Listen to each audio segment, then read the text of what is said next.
দিল্লি শহরে দাঁড়ানো কুতুব মিনার, ওই কুতুব মিনার, যার নামে কুতুব মিনার দাঁড়ানো তিনি হলেন কুতুবউদ্দিন বখতিয়ার কাকি রহমাতুল্লাহ আলাইহি।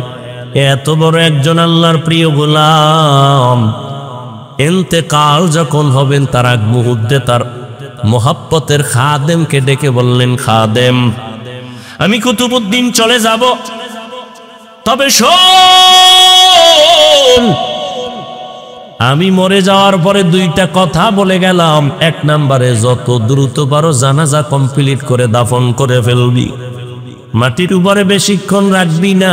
রহমতের নবী বলছেন মাইয়েতের উপরে রাখলে মাইয়েতের কষ্ট হয়, দ্রুত দাফন করো।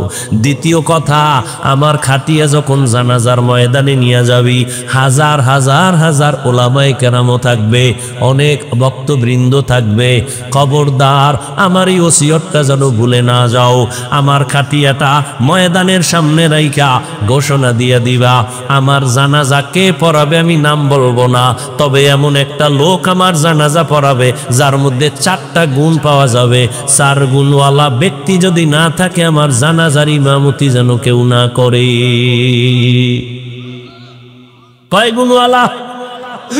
4 গুণওয়ালা ব্যক্তি ঘোষণা দিয়া দিবা। খাদেমের যখন বলছে, কুতুবউদ্দিন দুনিয়া থেকে চলে গেলেন। নামি দামি এক ব্যক্তি, হিন্দু রাজার আশেক, পুরা যার নামে আজও দিল্লি শহরে কুতুব মিনার দাঁড়ানো, চলে গেল দুনিয়ার থেকে। জানাজার ময়দানে যখন নেয়া হলো গোসল কমপ্লিট করে, খাদেম খাটিয়ারে রাইগা ময়দানে হাজার হাজার মানুষ ওলামায়ে কেরাম একটা চিৎকার দিয়া বললেন, কুতুবউদ্দিনের 2টা ওসিয়ত দেরি না করে দাফন করে দেওয়া। 2 নাম্বার ওসিয়ত, এমন একজন আজকে ইমামতি করবে, জানাজার ইমাম হবে, যার মধ্যে কমপক্ষে 4টা গুণ পাওয়া যাবে। কয় গুণ? 4 গুণ পাওয়া যাবে।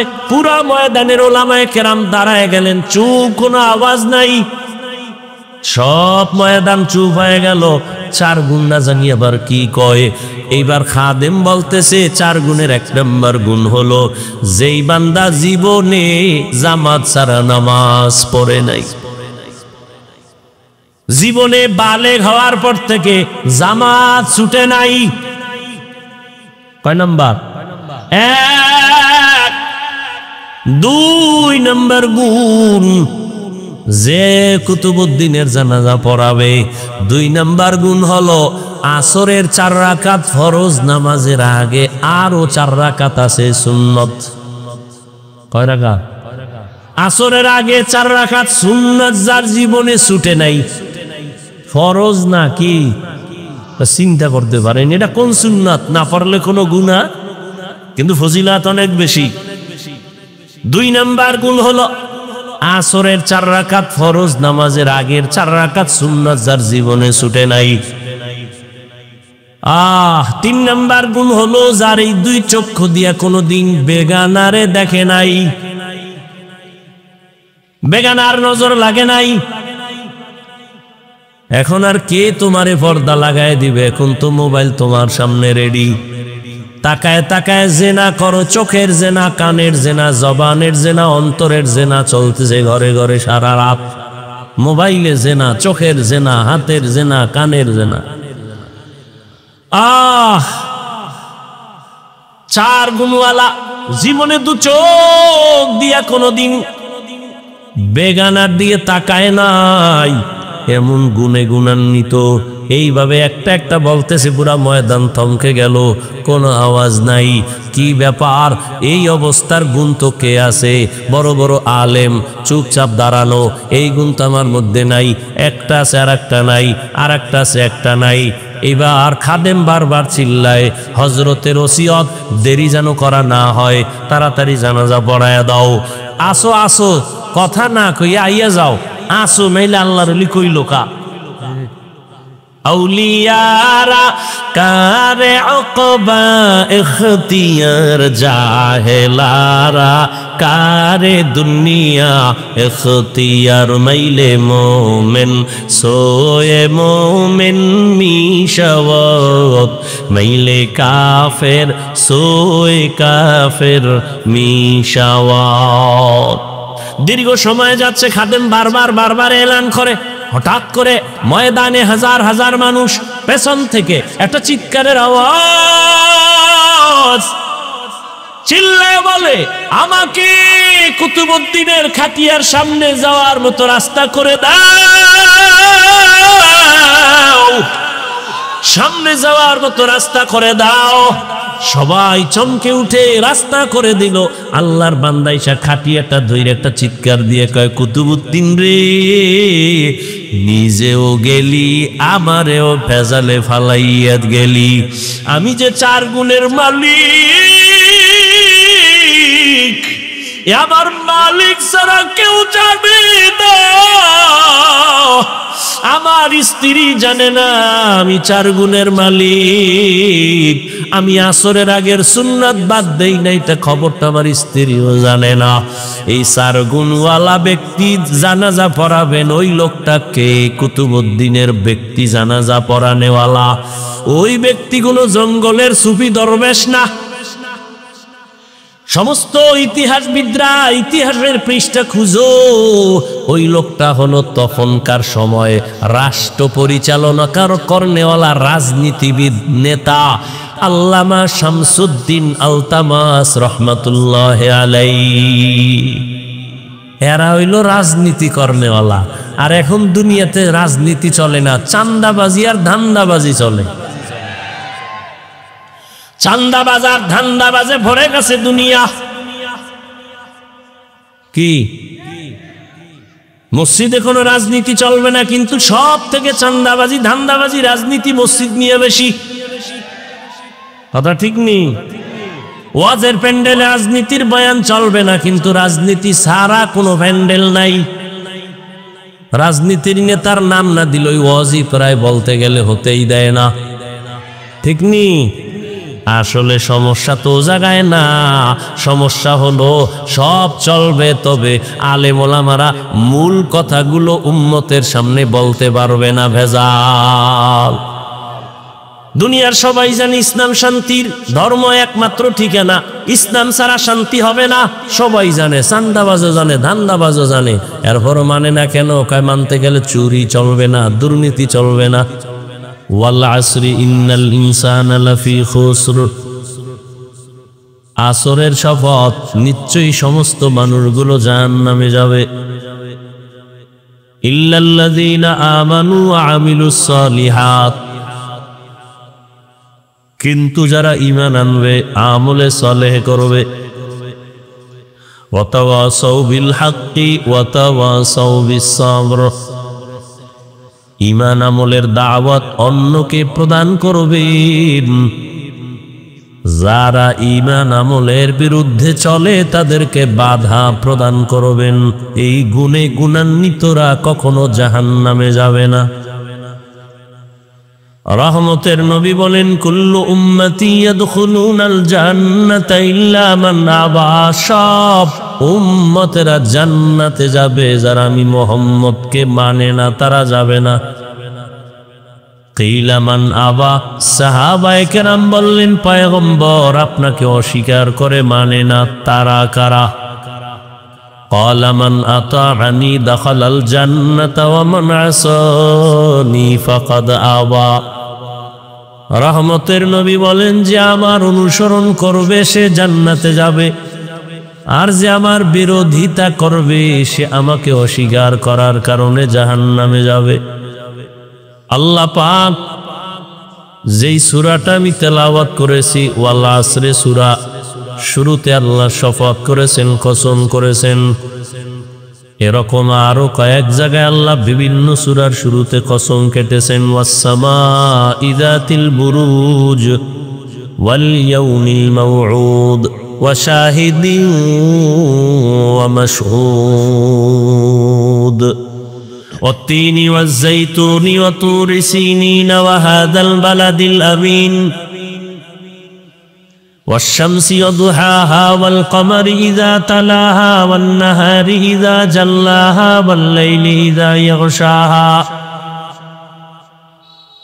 والضحى والليل إذا سجى ما ودعك ربك وما قلى وللآخرة خير لك من الأولى আসমানের কসম, জমিনের কসম, সূর্যের কসম, চাঁদের কসম, রাতের কসম, দিনের কসম, সূর্যের আলোর কসম, চাঁদের আলোর কসম, রাতের অন্ধকারের কসম, তিনের কসম, জৈতুনের কসম, তুর পর্বতের কসম, নিরাপদ শহর মক্কা নগরীর কসম। এরকম আল্লাহ সূরা আসরে বলেন, আল আসর, আসরের শপথ। আল্লাহ পাক রব্বুল আলামিন বারবার শপথ করলেন কেন? আমরাও মাঝে মাঝে শপথ করি, কসম করি।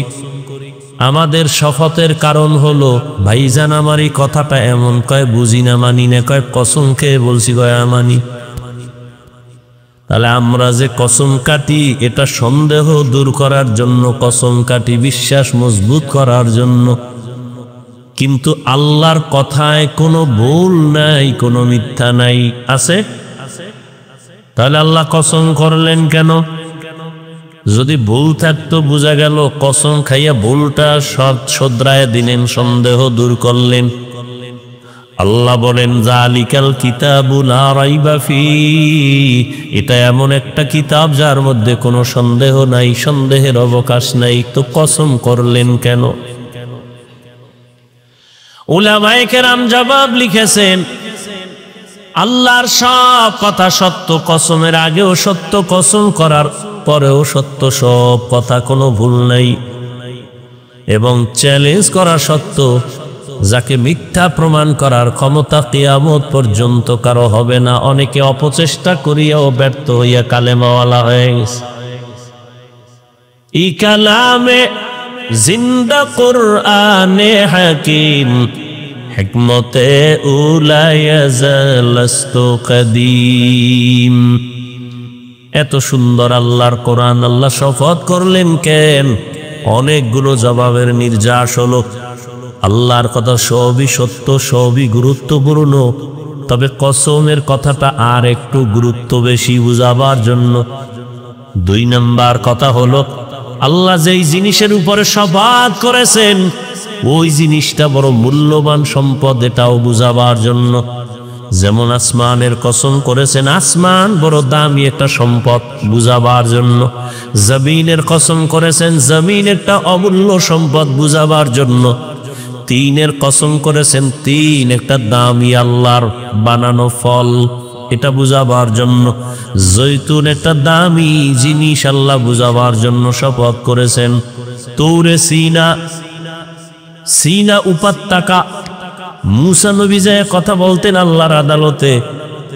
মুসা নবীর ওই জায়গায় আল্লাহ কিতাব দান করছেন। ওই জায়গাটা বড় দামি,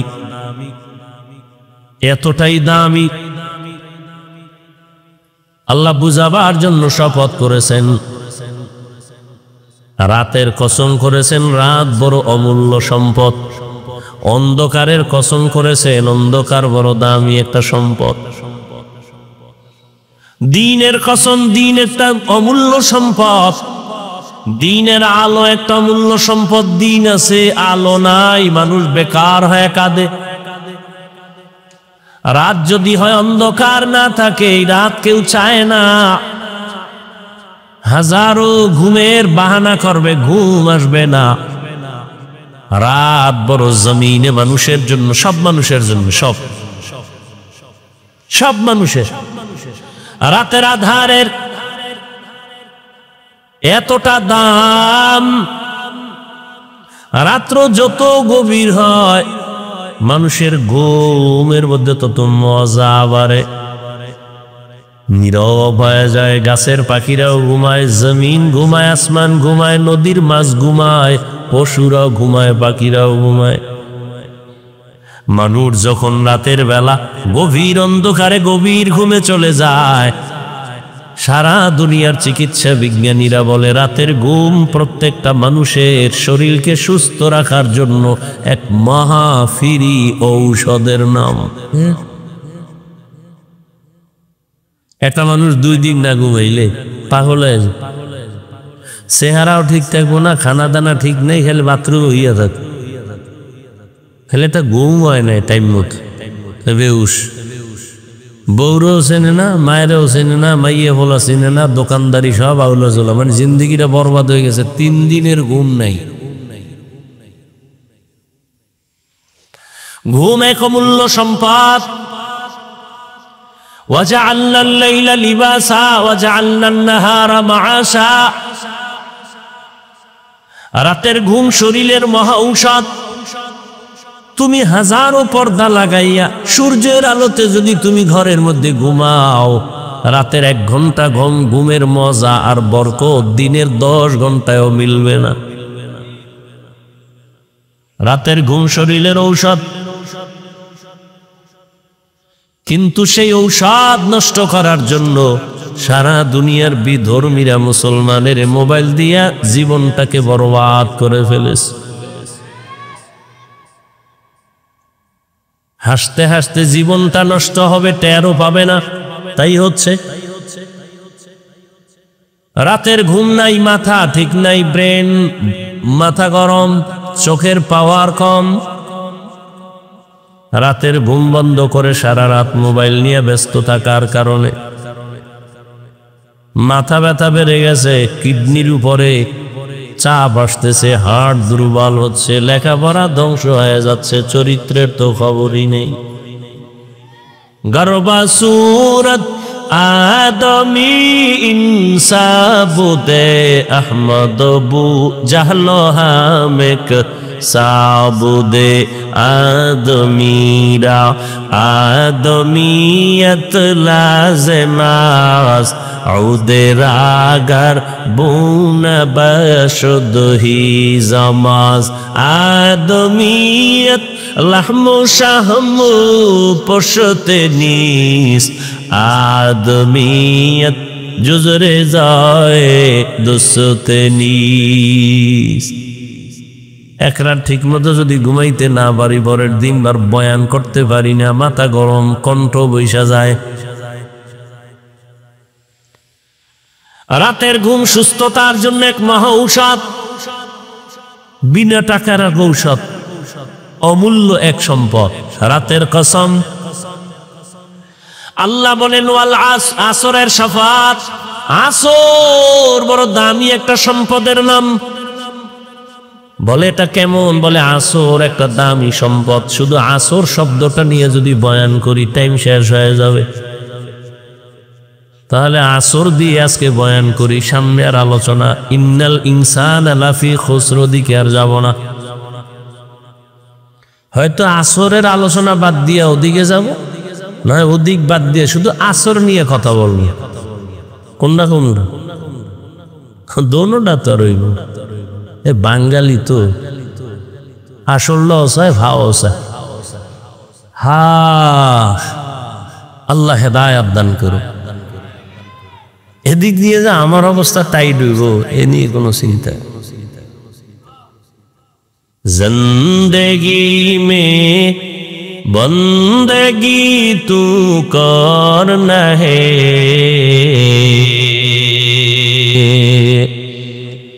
जिंदगी में बंदगी तू करना है, जिंदगी बे बंदगी शर्मिंदा है, जिंदगी बे बंदगी शर्मिंदा है। यहाँ हम सब मुसाफिर दिल ना लगा, अहले दिल की नजर से रूह करता जा, शाह दौलत सब फकीर गर नेक ने है, शाह दौलत सब फकीर गर नेक ने है, जिंदगी में बंदगी तू करना है, जिंदगी में बंदगी शर्मिंदा है, जिंदगी बे बंदगी शर्मिंदा है, जिंदगी में बंदगी कुन बंदगी, बंदगी बे जिंदगी शर्मिंदगी। भाईरा आमार, আল্লাহ আসরের শপথ করলেন। আসর দামি একটা সম্পদ, এই সম্পদটারে যারা মূল্যায়ন করবে তাদেরও মূল্যায়ন বেড়ে যাবে। বলে এই সম্পদটার নাম কি? বলে আসরের এক অর্থ হলো সময়। আসরের অর্থ কি? এই রকম 25টা অর্থ আছে শুধু আসর শব্দটার। আমি শুধু 2টা শব্দের অর্থ 2টা নিয়ে কিছু কথা বলবো। এর মধ্যে একটা অর্থ বললাম আসর মানে কি? সময়। এখন যদি মনে করেন তো সময় অর্থ, তার অর্থ কি হবে? আল আস মানে সময়ের শপথ, তার মানে সময় বড় দামি। কেমন দামি? বলে মানুষের টোটাল জিন্দেগিটা সময়ের চাদরে আটকায় দিছেন আমার আল্লাহ। সময়টাকে আবার ভাগ করিয়া ফেলায় অনেকে, অতীত, বর্তমান, ভবিষ্যৎ। প্রত্যেকটা মানুষ সময়ের চাদরে আটকানো। সময় ছাড়া খাইতেও পারে না, ঘুমাইতেও পারে না, বাথরুমেও যেতে পারে না। সময় সময় সময়, ঠিক নি? একটা সময় চলে গেল, আর একটা চলতেছে, সামনে আর একটা সময় আসতেছে। এই সময়টাকে যারা মূল্যায়ন করবে তারা দুনিয়াতেও বড় লাভবান হবে, আখিরাতেও লাভবান হবে।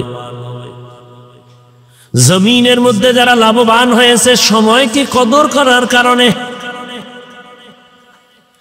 আর যারা সময়টাকে কদর করে নাই, অবমূল্যায়ন করেছে, এরা নিজেরাও এভাবেই নষ্ট জীবন নিয়ে চলে গেছে। কেউ তার নাম নিশানাও জানে না। আর সময়টাকে যারা কাজে লাগাইছে তারা দুনিয়ার লাইনও দামি, আখিরাতের লাইনও দামি হয়েছে। দুনিয়ার লাইনে যারা সময়টারে মূল্যায়ন করে, করায় গন্ডায় হিসাব করে করে কাজ করে, ওরাও দুনিয়াতে বড় লাভবান। কত মানুষ শুধু পান দোকানদারি করে আজকে বিল্ডিং এর মালিক হয়ে গেছে। কেন? বলে পান দোকানদারি করতে গিয়ে সময়টারে কাজে লাগাইছে, অবহেলায় কাটায় নেই। আবার অনেক কোটিপতি ব্যবসার লাইনে গিয়া ফকির হয়ে গেছে। টাকা টাকা করতে করতে সময়টাকে অবহেলা করছে, নিজের জিন্দেগি অবহেলিত হয়ে গেছে। আবার আখিরাতের লাইনে যারা সময়টারে মূল্যায়ন করছে তারা আখিরাতের লাইনেও বড় দামি হয়ে গেছে। যারা আখিরাতের লাইনে সময়টাকে মূল্যায়ন করে না তাদের দাম কমে গেছে, দামও বাড়ে নাই। আম্বিয়া কেরাম, সাহাবায়ে কেরাম, আউলিয়া কেরাম সময়টারে এত মূল্যায়ন করতেন, একটা মুহূর্ত সময় তাদের আল্লাহর স্মরণ ছাড়া যায় না, যে কারণে তারা মরিয়াও অমর। আজও পর্যন্ত তাদের নাম না নিলে কোনো বক্তার বয়ান জমে না। কি রহমতের নবীর বয়ান, নবীদের কথা শুনলে মানুষ জিম ধরে বসে থাকে, চোখে পানি এসে দিল নরম হয়। সাহাবায়ে কেরামের ইতিহাস বড় করুন, সময়টারে এত মূল্যায়ন করেছেন যে কারণে তাদের সম্মান কিয়ামত পর্যন্ত, কিয়ামতের দিনও তাদের সম্মান। একটা সেকেন্ড সময় তারা অপচয় নষ্ট করে নাই। সময়টারে কাজে লাগাও,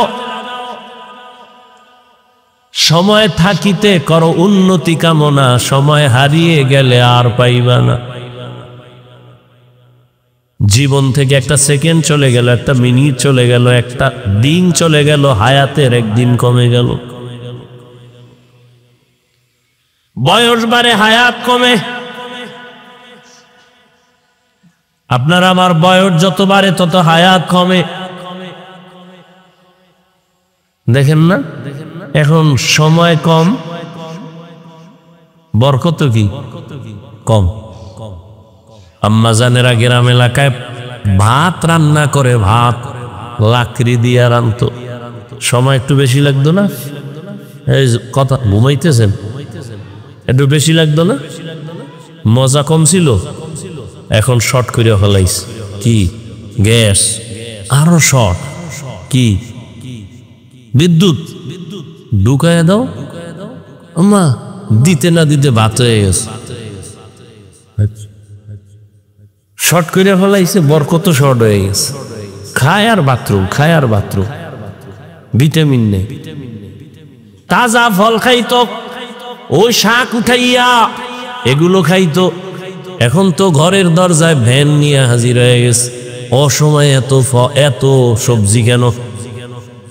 ফিরি নিয়ে আসছি, ফিরি, বরকত নাই। আর মানুষ কষ্ট করে যেই জিনিস কামাই করে ওই জিনিসে মজাও বেশি।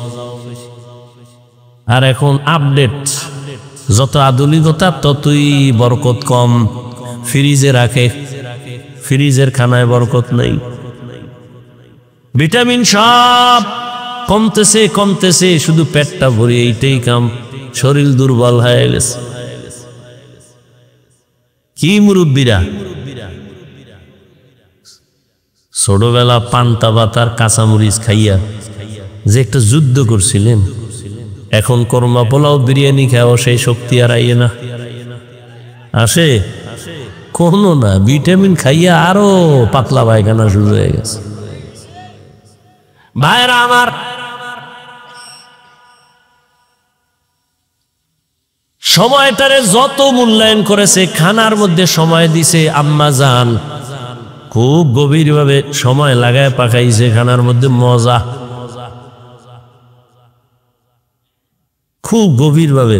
তরকারি ভালো করে ধুইছে, মাছ রান্না করতে গিয়ে ভালো করে মাছটারে কাইটা সুন্দর করে ধুইছে, ধুইয়ার পরে পাকাইছে সুন্দরভাবে, মজা অন্যরকম। এত সময় নাই, কাজের মাইয়েরে দিয়া কর, এ কোন রকম লামসাম কইরা পাক করছে, কোনো মজা নাই, মজা নাই, বরকত নাই। সময় বড় দামি এক সম্পদের নাম। 24টা ঘন্টার পর্দার মধ্যে আল্লাহ মানুষের আটকায় দিছেন। বান্দা তুমি সময়টারে কাজে লাগাও। দেখেন না রমজান মাসে হিন্দুরা ব্যবসা করে 11 মাসের থেকে লাভ বেশি। দোকানওয়ালা তাই লাভ, 12 মাস ঔষধ বিক্রি করনেওয়ালা রমজানে লাভবান অন্য মাসের তুলনায় বেশি। ব্যবসায়ী অনেক লাভবান রমজানের কারণে। কেন? 11 মাস যেই পরিমাণ সময়টারে কাজে লাগাইছে, রমজানে তার থেকে বেশি কামে লাগাইছে। 11 মাস দোকান খোলে 8টা থেকে 8টা, রমজানে সব সময় খোলা। 11 মাস কর্মচারী 2 জন, রমজানে 5 জন। কাজে লাগাইছে, লাভবান বেশি হয়ে গেছে। আবার শর্টে মারতে যাইয়া হেটাই ভেজাল লাগে। আমাদের পরনের একটা কাপড় বানাইতে সময় বেশি দেয় তো ভালো হয়। একটা কাপড়, মহিলাদের একটা কাপড় সেলাই করতে গিয়ে সময় সুন্দর করে দেয়, আস্তে আস্তে যে কাজটা করে এটা ভালো। কিন্তু শর্টে মাইরা যে কাপড়টি বানাইছে জাকাতের কাপড়, এটি অন টাইম পরলেই সদরঘাট। কথা ঠিক নি? পৃথিবীতে 3rd ক্লাসের কাপড় আর কোন কোম্পানি জাকাতের কাপড় ছাড়া বানায় না।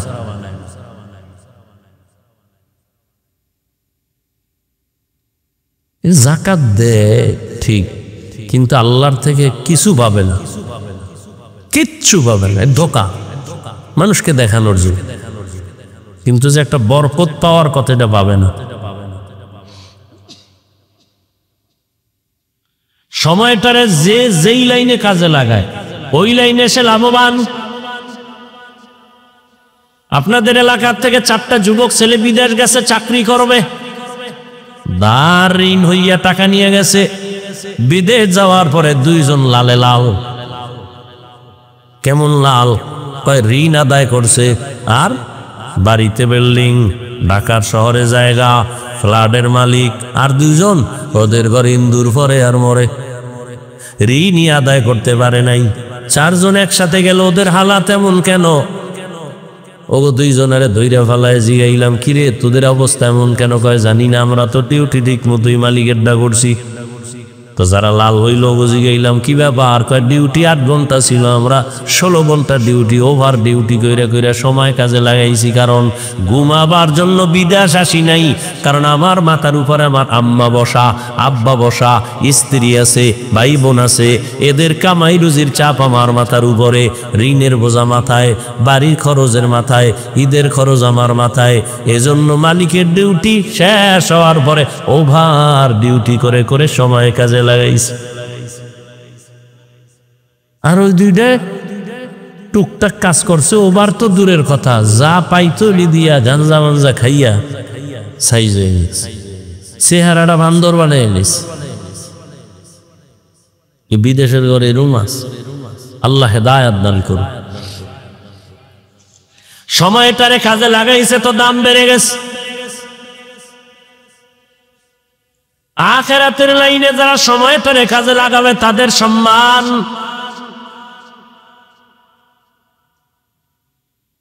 একদল যুবক, আমরাও তো সময়টারে কম কাজে লাগাই না, সারাটা রাত আমরা মোবাইল নিয়ে ব্যস্ত সময় কাটাই। সারা রাত 1 সেকেন্ডের জন্য আমাদের ধ্যান খেয়াল বাইরে যায় না। হ্যাঁ, তুমি ওই দিকে যদি তুমি সময় কাজে লাগাও, ওই লাইনেই তোমার আবার দেখবা অবস্থা আগায় যাবে।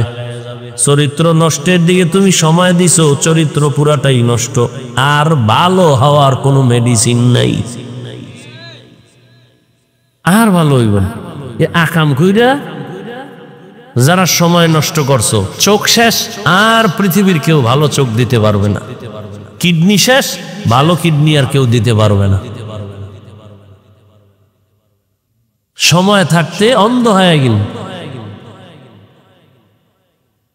জীবন শেষ, যৌবন শেষ, লেখাপড়া শেষ, চরিত্র শেষ, আছে বলতে কিচ্ছু নাই। ভিতরে একটা রুহু আছে, রুহু, এটা আজরাইল নিয়ে গেলে তুইও নাই, জিন্দেগি বরবাদ। ভাইরা আমার, আল্লাহ বলেন 24টা ঘন্টা তুমি কাজে লাগাও আমার মহব্বতের সাথে, দেখবা আমি আল্লাহ বরকত বাড়ায় দিব। বলে কেমন করে কাজে লাগাইবা? দুনিয়ায় তোমাকে পাঠাইছি, তোমার চাকরি করো বাধা নাই, ব্যবসা করো বাধা নাই, লেখাপড়া করো বাধা নাই, সংসার চালাও বাধা নাই। আমি আল্লাহ এমন ভাবে সময়টারে ভাগ করে দিলাম, 24টা ঘন্টার মধ্যে 22 ঘন্টা সময় তুমি তোমার কাজে লাগাও। ব্যক্তি কাজে ব্যয় করো 22 ঘন্টা, ব্যবসার কাজে, চাকরির কাজে, সংসারের কাজে, সন্তানের হক আদায় করো, মা বাবার হক আদায় করো, ভাইয়ের হক আদায় করো। 24টা ঘন্টার 22 ঘন্টা তোমার দোকানে লাগাও, লেখাপড়ায় ব্যয় করো, চাকরিতে ব্যয় করো। বাকি থাকলো কয় ঘন্টা? 2টা ঘন্টা বান্দা তুমি আমি আল্লাহর মহব্বতে ব্যয় করো, তোমার কল্যাণে। মাত্র 2টা ঘন্টা আমার কল্যাণে তুমি ব্যয় করো, তাও একসাথে না, তোমার কষ্ট হবে। আমি এমন ভাবে দিছি 2 ঘন্টা সময় তুমি আমার রাস্তায় ব্যয় করবা তোমার কল্যাণে, তা একত্রে দেই না, যাতে তোমার ব্যবসার ক্ষতি না হয়, চাকরির ক্ষতি না হয়, ঘুমের ক্ষতি না হয়, সংসারের ক্ষতি না হয়। সব ঠিক রাইখা আমি 2টা ঘন্টা দিলাম ঠিকই, তবে ভাগ ভাগ ভাগ ভাগ করে দিয়ে দিছি। বলে কেমনে?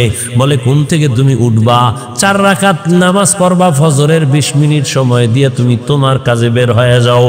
আবার তুমি দোকানে যাও, চাকরিতে যাও, জোহরের আজান যখন হবে আবার 20টা মিনিট সময় দিয়ে তুমি 10 রাকাত নামাজ পড়ো, খানা খাও, গোসল করো, আবার দোকানে চলে যাও, অফিসে চলে যাও। আর দীর্ঘ টাইম তোমার কাজ করার পর আবার তুমি আসরের টাইমে 4 রাকাত নামাজে 20 মিনিট সময় দাও। 20 মিনিট দিয়ে তুমি আবার দোকানে যাও, তোমার চাকরিতে যাও, তোমার সংসারের কাজে যাও। আবার মাগরিবের আজান দিবে, 5 রাকাত নামাজে আবার 20 মিনিট সময় দিয়া বের হয়ে যাও তোমার ব্যক্তি কাজে।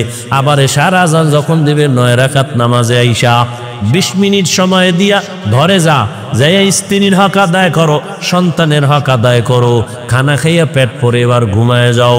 আবার ভোর রাত্রিটা আমি মাওলারে ডাক দাও। এই যে 20 মিনিট 20 মিনিট 20 মিনিট করে 5 ওয়াক্ত নামাজে সময় দিলা, 5 করে 100 মিনিট সময় দিলা। পুরা 2 ঘন্টাও না। কিন্তু আমি আল্লাহ, তুমি যদি এই 20 মিনিট করিয়া সময় দাও, এমনভাবে দিছি যাতে তোমার ঘুমের ক্ষতি না হয়, ব্যবসার ক্ষতি না হয়, চাকরির ক্ষতি না হয়, লেখাপড়ার ক্ষতি না হয়, তোমার পরিবারে সময় দিতে যেন ক্ষতি না হয়। সব ঠিক রাখার পর 20টা মিনিট তুমি যদি আলাদা আলাদাভাবে সময় না দিয়া নামাজ বাদ দিয়া ঘুমাও, আমি আল্লাহ করায় গন্ডায় সব হিসাব নিব, রেডি থাকরে বান্দা। আর যদি তুমি এই সময়টারে কাজে লাগাইয়া দোকানদারি করো, চাকরি করো, ব্যবসা করো, আমি আল্লাহ 2 ঘন্টার সময় কাজে লাগানোর বরকতে পুরা 24টা ঘন্টাই নেকের পাল্লায় উঠায় দিব। আতিনা ফি দারে দুনিয়া না হাসান, আতিনা ফি দারে উকবা না হাসান, ইয়া গিয়াসাল মুস্তাগীসিন ইহদিনা লিফতিখারা বিল উলুমে ওয়াল গিনা। হর গরিদে নেক তু তৈয়ার হ্যায়, जो न मांगे उससे तू बेजार है। আল্লাহ কত দয়া করলেন।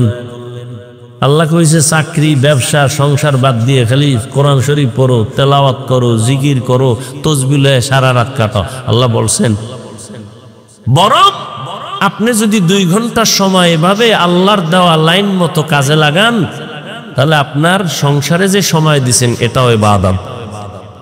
আপনি যে দোকানদারি করেন ইবাদত, চাকরি করবেন ইবাদত, সব আপনি যে ঘুমাইতেছেন এই ঘুমটাও ইবাদত। নবীজি বলেন কেউ যদি এশার নামাজ পড়ে ঘুমায়, আবার ঘুম থেকে উঠে যদি সময় মতো ফজরের নামাজ 4 রাকাত আদায় করে নেয়, নবী বলেন ঘুমানোর সময়টাও নেকের পাল্লায় ওজন করা হবে। মকুন সুসুতি নামাজে পাঞ্জগানা ফাওয়াইলুল মুসাল্লিনাল্লাযিনা মুমিনারা ইনামাজে ইমদাদে দা ইস্তাঈনু আয়াতে কুরআন আবখা আয়াতে কদ আফলাহারা ইয়াদিকুন গৌর কুন্দর মানিয়াজ দিল সাদিকুন। সময়টারে কাজে লাগাইয়েই তো বড় পীর আব্দুল কাদের জিলানী, সময়টাকে কাজে লাগানোর কারণেই তো খাজা মঈনুদ্দিন চিশতি আজমিরি, সময়টাকে কাজে লাগানোর কারণেই তো বড় বড়রা কবরে গিয়েও তারা অমর হয়ে আছেন। চট্টগ্রামের জমিনে ঘুমান্ত ওলিয়ে কামেল শাহ আমানত রাহমাতুল্লাহ আলাই, গরিব মানুষ, কে চিনতো তার নাম ঠিকানা? তিনি ছিলেন এক ডিসি সাহেবের পিয়ন। কে কে? শাহ আমানত। আজকে ডিসির কোনো খবর নাই, আর শাহ আমানতের নাম শুনিয়া বিধর্মীরাও শ্রদ্ধা করে, স্মরণ করে। কারণ কি? সময়টারে কাজে লাগাইছেন তো আল্লাহ তাকে কাজে লাগাইয়া দিছেন, মানুষের অন্তরে ঢুকাইয়া দিছেন, আর মানুষ কলিজা দিয়া মোহাব্বত করে। আজকে তার নামে বিমানবন্দর, আমানত শাহ বিমানবন্দর চট্টগ্রাম, শাহজালাল আন্তর্জাতিক বিমানবন্দর ঢাকা। এটা টাকা দিয়া হয় না, ক্ষমতার মাস্তানিতে হয় না, আর সময়টারে কাজে লাগাইলে আমার মাওলা সম্মান দিয়ে দেয়। আতিনা ফি দারে দুনিয়া না হাসান, আতিনা ফি দারে উকবা না হাসান, ইয়া গিয়াসাল মুস্তাগীসিন ইহদিনা লিফতিখারা বিল উলুমে ওয়াল গিনা। ওয়াল আসর, আসরের শফাত। আসরের এক অর্থ বললাম সময়। সময়টারে কাজে যারা লাগাবে তাদের জিন্দেগিটা কাজে লেগে যাবে, মরিয়া গেল তারা অমর হয়ে থাকবে মানুষের অন্তরে। আসরের আর এক অর্থ হলো আসরের নামাজ। এটারে কাজে লাগাও। কেন? হাফিজু আলাস সালাওয়াত ওয়াস সালাতিল উসতা ওয়া কুমু লিল্লাহি কানিতিন। আসরের নামাজ তোমরা হেফাজত করো, কারণ এটা রাত আর দিনের মধ্যবর্তী নামাজ। এই নামাজটা পড়লে দেখবা তোমার কল্যাণ। কেন? হাদিসে নবী বলেন যে আসর পড়লো না তার জিন্দেগি পুরাটাই বরবাদ করে ফেললো। আসরের টাইমে এমন একদল ফেরেশতা ডিউটি করতে করতে আসরের সময় বিদায়, নতুন রাতের ডিউটি করনেওয়ালা ফেরেশতা এসে হাজির হয়। যাওয়ার সময়, এটা কোন থানা? সোনারগাঁ থানা। ওসি মাঝে মাঝে বদলি হয়নি, কথা কন না কেন? আগে ওসি ছিল, এখন বদলি হয়ে গেল। বদলি হওয়ার টাইম যখন নোটিশ যখন আইসা পড়ছে, যাওয়ার আগে নতুন ওসি আসে, আসার পরে তারে বুঝাইয়া দেয়। বুঝাইয়া দেওয়ার সময় ওসি সাহেব কানের মধ্যে একটা আওয়াজ দিয়া যায়, এই এলাকার অমুক অমুক লোকগুলো হাতে রাইখো, তাহলে তোমার হাদিয়া ঠিকঠাক মতো চলবে। ঠিক নি? এই থানার ভেতরে অমুক লোকগুলো তুমি সম্মানের সাথে দেখো, ভালো মানুষ। ওসি সাহেব তদন্ত ছাড়া নতুন ওসি শুই নেই, তাদের উপরে ধারণা ভালো না খারাপ? বলেন না কেন? ভালো। ঠিক আসরের ফেরেশতা যখন চলে যায়, সারাদিন ডিউটি কইরা যাওয়ার সময় রাতের ফেরেশতা যখন হাতে আইসা ডিউটি ধরে, ওদের কয় এই যে নামাজের মধ্যে যারা দাঁড়ানো লোকগুলো ভালো, আমরা সাক্ষী দিলাম, তোমরাও সাক্ষী দিয়ে আমলনামায় লিখিও। আসরের নামাজ এই জন্য জহুর কোন রকম পড়ে, মাগরিবটা কোন রকম ধরে, এশা পড়ে, ফজরটাও যারা পড়নেওয়ালা পড়ে, আসরের মধ্যে বড় ঝামেলা হয়ে যায়। মনে পড়ে গেল একটা আপনাদের স্মরণীয় ঘটনা। দিল্লি শহর ভারতের জমিন থেকে পৃথিবীর ইতিহাসে প্রথম হজের কাজ শুরু। এই জমিন এমন এক জমিন, যেই জমিনে আজও আলোর মিনার দাঁড়ানো আছে, কুতুব মিনার। কি মিনার? যেই জমিনের মধ্যে এত বড় বড় বড় বড় আউলিয়া সেখানে আছেন। যেমন সাধারণ মানুষ জানে খাজা মাইনুদ্দিন চিশতি আজমিরি, তো ঠিক আছে, নিজামুদ্দিন আউলিয়া, তাবলিগের মার্কাজ, এরপরে দেওবন্দ মাদ্রাসা। যেই দেওবন্দের আলো নাই এমন কোন রাষ্ট্র নাই। সারা দুনিয়াতে দেওবন্দের আলো ছড়ানো। রাজনীতির ময়দানে যাবেন, দেওবন্দের আলো। পীর মুরিদির লাইনে খুঁজবেন, দেওবন্দের আলো লাগানো সারা দুনিয়ায়। আমেরিকায় যাবেন, সব জায়গায় এই মাদ্রাসার আলো, দেওবন্দেরই একটা আলোর বাতি জ্বলতেছে। এই ব্রিটিশ বেঈমানের গোষ্ঠীরা কম অত্যাচার করে নাই মুসলমানের উপরে। হাজার হাজার মাদ্রাসা বন্ধ করে দিছে, হাজার হাজার আলেম ওলামাদেরকে ফাঁসি দিয়ে গাছের সাথে লাশটা ঝুলাইয়া রাখছে। এই জমিনের মধ্যে প্রথম আমাদের আব্বা জান আদম আলাইহিস সালামের কদম পড়েছে, চরণ দিবে। ঠিক নি? এখান থেকে পায়ে হেঁটে হেঁটে গিয়া বাইতুল্লাহে 40 বার আদম নবী হজ পালন করেছি। তাহলে পৃথিবীর ইতিহাসে প্রথম হজ শুরু হয়েছে কোন জমিন থেকে? ভারতের থেকে। জমিন বড় পবিত্র, বুঝেন না কথা?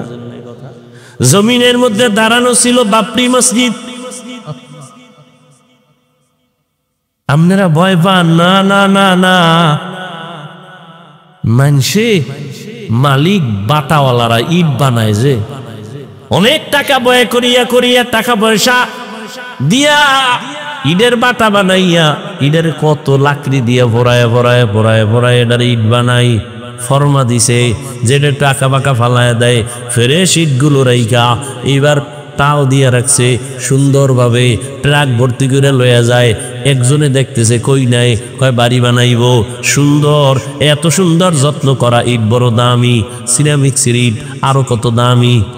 আইয়া দেহে 6 জনে মহিলা পুরুষে আতুরা লইয়া আরে বাড়ি কি কয়দিরে গুড়া বানাই। আরে এত সুন্দর দামি ইট ফর্মা দিয়ে একটু বাঁকা হইছে, ওটারে ফালাই দিস। সুন্দর ফ্রেশ ইটগুলো নিয়ে এসে টেরাকে বাইরা কইরা এই ইটটি নামাইতে কত, এ লাকড়ি গেছে কত, পুড়তে পুড়তে জান সে তুই এটি হোমানে ভাঙতে আছো, এটা কত হইল? এত দামি ইট তোমরা এটি ভাঙবো কেন? এরা তো জুলুম করতেছে। করে তার সেরা বুঝবি না, এই ইটগুলো ভাঙ্গার কারণ হলো এই আস্তা ইট বানাইতে কত লাকড়ি গেল, কত আগুন গেল, কত শ্রমিকের ঘাম গেল, কত শ্রমিক ভিতরে ফুইরে মুইরে যায়, দিন নাই রাত নাই, কষ্ট কষ্ট কষ্ট। এটা এত সহজ নাকি ইট বানানো? আপনার এই মাটি দিয়ে ওইগুলি কতটা প্রসেসিং করা লাগে এই মাটিটারে, এরপরে ইট বানায়। ইটারে আস্তা ইট ভাঙ্গো কেন? বিল্ডিং মজবুত হওয়ার জন্য এই গুড়া খোয়া কঙ্কর গুলো মাটির তলে দিতে হবে। এতগুলো ভাঙ্গা ভাঙ্গা যখন তলে দিয়ে দিব তখন বিল্ডিং সুন্দরভাবে দাঁড়ায় যাবে। না হয় যত মাস্তানি করো না কেন বিল্ডিং আর দাঁড়াবে না। ওরে ভারতের মধ্যে বিপদ, ওই ফিলিস্তিনের মধ্যে মুসলমানের উপরে হামলা আর বিপদ। ভয় পাও কেন মুমিন? এই মুসলমানের রক্ত ঝরতে ঝরতে ঝরতে ঝরতে এক সময় দেখবা হিন্দুস্তান সহ ওই ইসরায়েলের গোষ্ঠী সহ সব ধ্বংস হয়ে যাবে। পুরা দুনিয়ার মধ্যে শুধু আমার মাওলার ইসলামের আর কালেমার পতাকাই শুধু থাকবে। হাজারো কোটি ধরনের ইটগুলো যখন কংক্রিট হয়ে মাটির নিচে যাবে তখন বিল্ডিং মজবুত হবে। মুসলমানের ঈমানকে তাজা রাখার জন্য বহু তাজা তাজা রক্ত জমিনের মধ্যে ঢেলে দিতে হবে। মুসলমানি বুয়াদ গরদান এনানে খুদ বদসতে খাজাদান গর্ব সুরত আদমি ইনসাবুদে আহমদবু জাহলো হামেক সাবুদে। সময়টারে কাজে লাগাও। ওই যে বলতেছিলাম দিল্লি শহরে দাঁড়ানো কি বলে গেছে, কি কুতুব মিনার। ওই কুতুব মিনার, যার নামে কুতুব মিনার দাঁড়ানো তিনি হলেন কুতুবউদ্দিন বখতিয়ার কাকি রহমাতুল্লাহ আলাইহি। এত বড় একজন আল্লাহর প্রিয় গোলাম ইন্তেকাল যখন হবেন তার আগ মুহূর্তে তার মোহাব্বতের খাদেমকে ডেকে বললেন, খাদেম আমি কুতুবউদ্দিন চলে যাব, তবে শোন আমি মরে যাওয়ার পরে দুইটা কথা বলে গেলাম। এক নম্বরে যত দ্রুত পারো জানাজা কমপ্লিট করে দাফন করে ফেলবি, মাটির উপরে বেশিক্ষণ রাখবি না। রহমতের নবী বলছেন মাইয়েতের উপরে রাখলে মাইয়েতের কষ্ট হয়, দ্রুত দাফন করো। দ্বিতীয় কথা, আমার খাটিয়া যখন জানাজার ময়দানে নিয়ে যাবি হাজার হাজার হাজার ওলামায়ে কেরামও থাকবে, অনেক ভক্তবৃন্দ থাকবে, খবরদার আমার এই ওসিয়তটা যেন ভুলে না যাও। আমার খাটিয়াটা ময়দানের সামনে রাইখা ঘোষণা দিয়ে দিবা, আমার জানাজা কে পড়াবে আমি নাম বলবো না, তবে এমন একটা লোক আমার জানাজা পড়াবে যার মধ্যে 4টা গুণ পাওয়া যাবে। 4 গুণওয়ালা ব্যক্তি যদি না থাকে আমার জানাজার ইমামতি যেন কেউ না করে। কয় গুণওয়ালা? 4 গুণওয়ালা ব্যক্তি ঘোষণা দিয়া দিবা। খাদেমের যখন বলছে কুতুবউদ্দিন দুনিয়া থেকে চলে গেলেন, নামি দামি এক ব্যক্তি, হিন্দু রাজার আশেক, পুরা যার নামে আজও দিল্লি শহরে কুতুব মিনার দাঁড়ানো, চলে গেল দুনিয়ার থেকে। জানাজার ময়দানে যখন নেয়া হলো গোসল কমপ্লিট করে, খাদেম খাটিয়ারে রাইগা ময়দানে হাজার হাজার মানুষ ওলামায়ে কেরাম একটা চিৎকার দিয়া বললেন, কুতুবউদ্দিনের 2টা ওসিয়ত দেরি না করে দাফন করে দেওয়া। 2 নাম্বার ওসিয়ত, এমন একজন আজকে ইমামতি করবে, জানাজার ইমাম হবে, যার মধ্যে কমপক্ষে 4টা গুণ পাওয়া যাবে। কয় গুণ? 4 গুণ পাওয়া যাবে। পুরা ময়দানের ওলামায়ে কেরাম দাঁড়ায় গেলেন, চুপ, কোনো আওয়াজ নাই। সব ময়দান চুপ হয়ে গেল। 4 গুণ না জানি আবার কি কয়। এইবার খাদেম বলতেছে 4 গুণের 1 নম্বর গুণ হলো যেই বান্দা জীবনে জামাত ছাড়া নামাজ পড়ে নাই, জীবনে বালেগ হওয়ার পর থেকে জামাত ছুটে নাই। কয় নাম্বার? 1। 2 নম্বর গুণ যে কুতুবউদ্দিনের জানাজা পড়াবে। 2 নম্বর গুণ হলো আসরের 4 রাকাত ফরজ নামাজের আগে আরো 4 রাকাত আছে সুন্নত। কয় রাকাত? আসরের আগে 4 রাকাত সুন্নত যার জীবনে ছুটে নাই, ফরজ না কি চিন্তা করতে পারেন এটা কোন সুন্নাত? না পড়লে কোনো গুনাহ, কিন্তু ফজিলত অনেক বেশি। 2 নম্বর গুণ হলো আসরের 4 রাকাত ফরজ নামাজের আগের 4 রাকাত সুন্নাত যার জীবনে ছুটে নাই। 3 নম্বর গুণ হলো যার এই 2 চক্ষু দিয়া কোনোদিন বেগানারে দেখে নাই, বেগানার নজর লাগে নাই। এখন আর কে তোমারে পর্দা লাগায় দিবে? এখন তো মোবাইল তোমার সামনে রেডি। তাকায় তাকায় জেনা করো, চোখের জেনা, কানের জেনা, জবানের জেনা, অন্তরের জেনা চলতেছে ঘরে ঘরে সারা রাত। মোবাইলে জেনা, চোখের জেনা, হাতের জেনা, কানের জেনা। 4 গুণওয়ালা জীবনে 2 চোখ দিয়া কোনোদিন বেগানার দিয়ে তাকায় নাই, এমন গুণে গুণান্বিত। এইভাবে একটা একটা বলতেছে, পুরা ময়দান থমকে গেল, কোনো আওয়াজ নাই। কি ব্যাপার? এই অবস্থার গুণ তো কে আছে? বড় বড় আলেম চুপচাপ দাঁড়ানো, এই গুণ তো আমার মধ্যে নাই। একটা আছে আর একটা নাই, আর একটা আছে একটা নাই। এবার খাদেম বারবার চিল্লায়, হজরতের ওসিয়ত দেরি যেন করা না হয়, তাড়াতাড়ি জানাজা পড়ায়া দাও। আসো আসো, কথা না কইয়া আইয়া যাও, আসো, নাইলে আল্লাহর ওলি কইল কা। আউলিয়ারা কারে উকবা ইখতিয়ার, জাহেলারা কারে দুনিয়া ইখতিয়ার। মাইলে মোমেন সোয়ে মোমেন মিশাওয়াত, মাইলে কাফের সোয়ে কাফের মিশাওয়াত। দীর্ঘ সময় যাচ্ছে, খাদেম বারবার বারবার এলান করে। হঠাৎ করে ময়দানে হাজার হাজার মানুষ, পেছন থেকে একটা চিৎকারের আওয়াজ, চিল্লায় বলে, আমাকে কুতুবউদ্দিনের খাটিয়ার সামনে যাওয়ার মতো রাস্তা করে দাও, সামনে যাওয়ার মতো রাস্তা করে দাও। সবাই চমকে উঠে রাস্তা করে দিল। আল্লাহর বান্দা ইসা খাটিয়াটা ধরে একটা চিৎকার দিয়ে কয়, কুতুবউদ্দিন রে, নিজেও গেলি, আমারেও ভেজালে ফালাইয়া গেলি। আমি যে 4 গুণের মালিক, আমার মালিক ছাড়া কেউ জানে না। আমার স্ত্রী জানে না আমি 4 গুণের মালিক। আমি আসরের আগের সুন্নাত বাদ দেই নাই, তা খবরটা আমার স্ত্রীও জানে না। এই 4 গুণওয়ালা ব্যক্তি জানাজা পড়াবেন, ওই লোকটাকে কুতুবউদ্দিনের ব্যক্তি জানাজা পড়ানেওয়ালা। ওই ব্যক্তি কোনো জঙ্গলের সুফি দরবেশ না। সমস্ত ইতিহাসবিদরা ইতিহাসের পৃষ্ঠা খুঁজো, ওই লোকটা হলো তখনকার সময় রাষ্ট্র পরিচালনা করনেওয়ালা রাজনীতিবিদ নেতা আল্লামা শামসুদ্দিন আলতামাস রহমাতুল্লাহ আলাইহি। এরা হইল রাজনীতি করনেওয়ালা। আর এখন দুনিয়াতে রাজনীতি চলে না, চান্দাবাজি আর ধান্দাবাজি চলে। চান্দাবাজার ধান্দাবাজে ভরে গেছে দুনিয়া। কি মসজিদে কোনো রাজনীতি চলবে না, কিন্তু সব থেকে চান্দাবাজি ধান্দাবাজি রাজনীতি মসজিদ নিয়ে বেশি। কথা ঠিক নেই?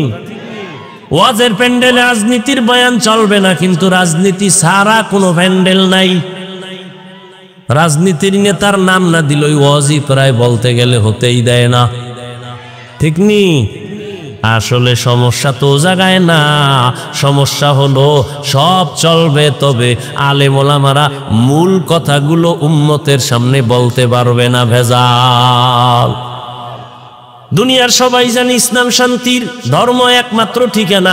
ইসলাম ছাড়া শান্তি হবে না, সবাই জানে। চান্দাবাজও জানে, ধান্দাবাজও জানে, এরপরও মানে না কেন? কয় মানতে গেলে চুরি চলবে না, দুর্নীতি চলবে না। ভাইরা আমার, শামসুদ্দিন আলতামাস, এই যুবকরা, আকাম তো কইরে জীবনদারে কম নষ্ট করলি না। শিখার মতো কি গুগলে নাই, ইউটিউবে নাই কিছু? আকাম করো কা, নিজের জীবনের মায়া নাই?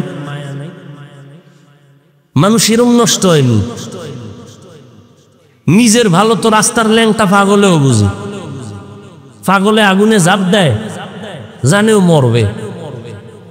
তো তুমি কেন জেনে শুনে আগুনে ঝাঁপ দিছো মরার জন্য? নিজে মরবি মরবি চাকার তলে হইরা, মা বাবার ইজ্জতটারে নষ্ট করো কেন? তোর মা ঘরের মধ্যে কান্না করে, বাবায় কাঁদে, সন্তানের চরিত্র এত খারাপ, মানুষের সামনে মুখ দেখাইতে পারি না, মাও কান্না করে, বাবাও কান্না করে। মনে হয় মনে মনে বলতে চায়, তুই যদি মইরা যাইতি মা বাবার দিলটা শান্ত হতো। তোর চরিত্র এত খারাপ। সারা রাত ঘরের মধ্যে মোবাইল চালাও, বন্ধু বান্ধবী নিয়ে আড্ডা দাও, মায়ের এখন টাকা দে, নাইলে মাইরে ফেলামু। দেখো না কয়েকদিন আগে বাবারে মারছে, কয়েকদিন আগে বাবাকে মেরে ফেলছে। এরে নবীর আশেক, সময়টারে কাজে লাগাইও। ওয়াল আসর, আর আসরের সময়টারে কাজে লাগাও, আসরের নামাজটারে কাজে লাগাও। তার মানে শুধু আসর পড়বে, আর একটাও না। হ্যাঁ, খবরদার এক ওয়াক্ত নামাজ যেন ছুটে না যায়। ও আমার যুবক বাবারা, বৃদ্ধ বাবাজিরা, পর্দার আড়ালের আম্মা জানেরা, বোনেরা, আপনি ব্যবসা করেন, চাকরি করেন, চা করেন, সংসার চালান, সব ঠিক আছে। স্কুলে পড়ো, যুবক তুমি কলেজে পড়ো, যাই করো না কেন, 5 বেলার নামাজ পড়ো, ডাক্তার হও, ইঞ্জিনিয়ার হও, যা কিছু হও, ইসলাম তোমাকে বাধা দিবে না। 2 ঘন্টা সময় কাজে লাগাইও, 5 বেলার নামাজ, শিক্ষকের দোয়া নিয়া, মা বাবার দোয়া নিয়া, ওলামায়ে কেরামের দোয়া নিয়া সামনে চলিও। কারো বিরুদ্ধে লাইগো না রে বাবা, নিজেরে নিয়ে একটু ফিকির করো। ডাক্তার হলে আদর্শবান ডাক্তার হও, চরিত্রবান ইঞ্জিনিয়ার হও, চরিত্রবান প্রফেসর হও, চরিত্রবান একজন টিচার হও। দেখবা সম্মান শুধু সোনার গানা, পুরা দেশের মধ্যে তোমার সুনাম অর্জন হবে, আল্লাহ তোমার সম্মান বাড়াবে। সেক্ষেত্রে লাগবে মা বাবার দোয়া, শিক্ষকের দোয়া, ওলামায়ে কেরামের দোয়া। এদের সাথে যদি বেয়াদবি করো, জীবনটা বরবাদ হয়ে যাবে। বেয়াদবি করিয়া ডাক্তার হইয়াও জুতা খাইয়া দেশ ছাড়লো, এমন ডাক্তারের লাভ আছে? বোরকার বিরুদ্ধে আজীবন বয়ান দিয়া তাসলিমা নাসলিম বোরকা পরিয়াই পালায় গেল। এরে আল্লাহর বান্দারা, শিক্ষা নেও, টাকার পিছনে ঘুরো না। টাকা কি তো ময়লা, তোমার পিছে টাকা ঘুরবে, চরিত্র ঠিক করে আগাও। এই বহু ভালো ভালো ডাক্তারেরা সিরিয়াল দিয়ে শেষ করতে পারে না রোগী, খালি একটু কলমের খোঁচা দেয়। কত সম্মান তাদের, খালি হুজুর ইলি সম্মান, এগো সম্মান আছে না? তাহলে তোমার মতো চরিত্রহীন হইলে জীবন ওই সম্মান পাইতো না। চরিত্র অমূল্য সম্পদ। এরে আম্মা জানেরা, সন্তানটাকে ডাক্তার বানাবেন, ইঞ্জিনিয়ার বানাবেন, বেয়াদব বানাবেন না। সন্তানটা যেন চরিত্রবান ইঞ্জিনিয়ার হয়, চরিত্রবান আদর্শবান একজন ডাক্তার হয়, প্রফেসর হয়। মা বাবার দোয়া নিয়ে চলে, ব্যবহার ভালো করে, বন্ধু বান্ধবের সাথে আচরণ ভালো করে, আলেমের দোয়া নিয়ে চলবে। এমন একটা সন্তান রেখে যাবেন, জেনারেল লাইনে থাকলেও নামাজ ছাড়বে না, জেনারেল লাইনে থাকলেও কারোর সাথে খারাপ আচরণ করবে না, শিক্ষকের সাথে বেয়াদবি করবে না, ওলামায়ে কেরামের সাথে বেয়াদবি করবে না। এমন একটা সন্তান রেখে যাবে। আর সেক্ষেত্রে আপনি মায়ের দোয়া লাগবে, অবদানও লাগবে। কারণ গাছ ভালো হলে ফল ভালো হবে, মা বাবার আদর্শ ভালো হলে সন্তান ভালো হবে। এরে আম্মা জান, এটা আদর্শমান সন্তান বানানোর জন্য আপনি মাকে আদর্শওয়ালা হতে হবে। স্বামীর খেদমত করবেন, স্বামীর মাল হেফাজত করবেন, মোবাইলে সময় নষ্ট করবেন না। আপনি যদি উল্টা পাল্টা করেন সন্তানও কিন্তু ওই শিক্ষা নিয়ে এই দুনিয়াতে চলবে। আপনি যদি উল্টা পথে চলেন সন্তানও উল্টা দিকে চলবে। অতএব সন্তানটাকে ভালো বানাবার জন্য নিজে গুনাহ থেকে ফিরে যান, মোবাইল থেকে ফিরিয়ে যান, স্বামীর সাথে ভালো আচরণ করেন, স্বামীর সম্পদ হেফাজত করেন, পর্দা করেন, নামাজ পড়েন। আপনার মতো কত মা পর্দাওয়ালা নামাজি এলাকায় আছে, মোবাইলে সময় নষ্ট করে না, অভাব নাই। ও বৃদ্ধ বাবাজি, আপনার মতো বুড়ারা নামাজ পড়ে মসজিদে, আপনি কেন পারবেন না? ও যুবক বাবারা, তোমার মতো কত যুবক স্কুল কলেজে পড়ে, চাকরি করে, ব্যবসা করে, নামাজ পড়ে, দাড়িওয়ালা নাই? তোমার মতো যুবক রাস্তায় গাড়ি চালায়, নামাজ ছাড়ে না। তোমার বিবেকটাকে প্রশ্ন করো, তুমি কেন পারো না? তোমার কপাল কেন খারাপ?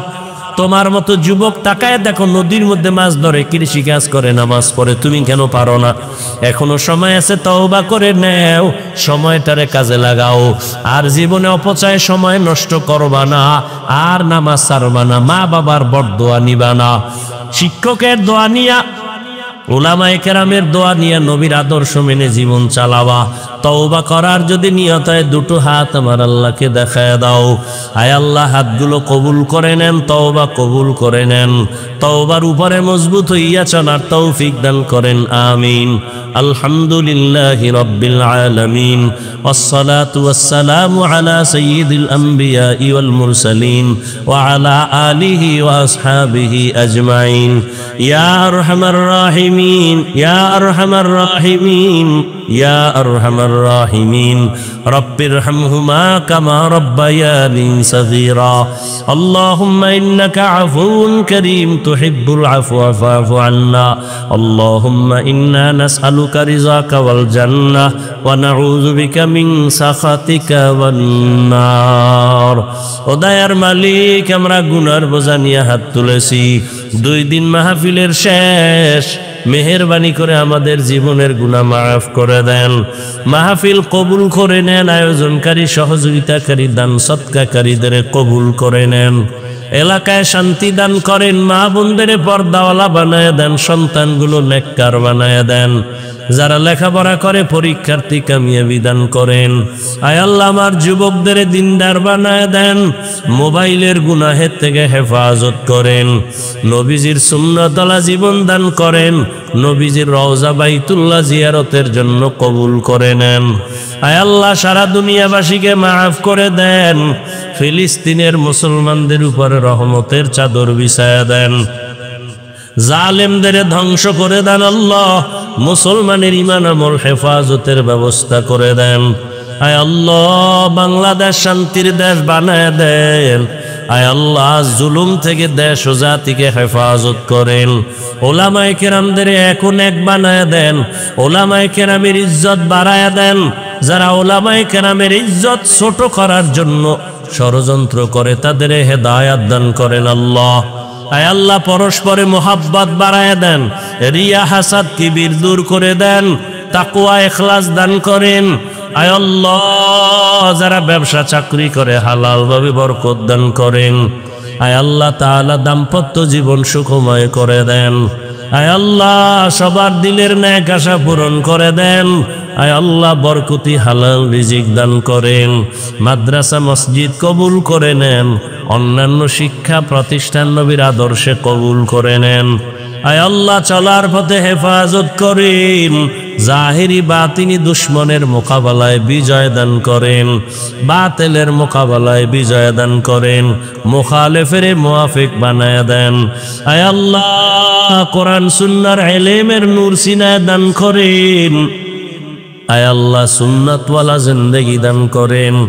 আয় আল্লাহ, সুন্নাত অনুযায়ী কথা বলার, আমল করার তৌফিক দান করেন। আয় আল্লাহ তাআলা, মেহেরবানি করে ইলম হিলম হিকমত আমলে বরকত বাড়ায় দেন। আমরা যারা হাত তুলেছি জানি না কার মা নাই, কার বাবা নাই, অন্ধকার কবর থেকে দোয়া চায়, সবাইকে আপনি জান্নাতের ফয়সালা করে দেন। যারা বেঁচে আছেন হায়াত বাড়ায় দেন, অসুস্থ যারা সুস্থ করে দেন। আল্লাহ, আওয়াজে কথায় রুহানিয়াতে স্পষ্টতা বাড়ায় দেন। আয় আল্লাহ, সহি তরিকায় সহি নিয়তে সহি কথা বলার তৌফিক দান করেন। আয় আল্লাহ, ইলমে বরকত বাড়ায় দেন। আয় আল্লাহ তোলাবা উলামা সবার অন্তরে ইজ্জত মোহাব্বত রব বাড়ায়া দেন, উম্মতের অন্তরে ইজ্জত মোহাব্বত রব বাড়ায়া দেন, আপনার জাত ও সিফত ও কুদরতের উপরে পূর্ণ মোহাব্বতে বিশ্বাসের মাকাম বাড়ায়া দেন, ইয়াকিনের মাকাম বাড়ায়া দেন। আয় আল্লাহ তাআলা মেহেরবানি করে ইজ্জতের জীবন দান করেন, হালাল বরকতি রিজিক দান করেন, ঋণ আদায়ের ব্যবস্থা করে দেন আল্লাহ। সারা দুনিয়ায় খেদমতের জন্য কবুল করে নেন। প্রবাসে যারা সবাইকে আপনি হেফাজত করেন, আয় আল্লাহ সবাইকে আপনি হেফাজত করেন, ও রুজিতে বরকত বাড়ায় দেন। প্রত্যেকটা সন্তানকে মা বাবার ইজ্জতের কারণ বানায় দেন, ইজ্জত বাড়াবার ব্যবস্থা করে দেন। নবীজির মোহাব্বতে দোয়া কবুল করে নেন। দিন কি सूरज डूब रही है हम लोगों की सामने, रोज महशर क्या जवाब है मुस्तफा की सामने, रोज महशर क्या जवाब है मुस्तफा की सामने। हकीकत खुल जाएगी बवक्त इम्तिहान तेरे,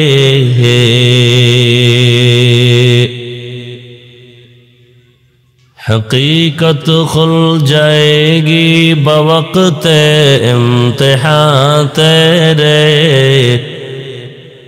कि सुस्ती में या मेहनत में गुजारी जिंदगी तूने,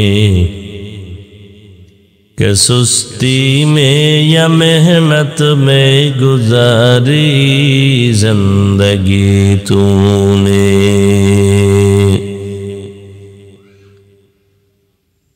मोहम्मद ने आकर कुफर को मिटाया,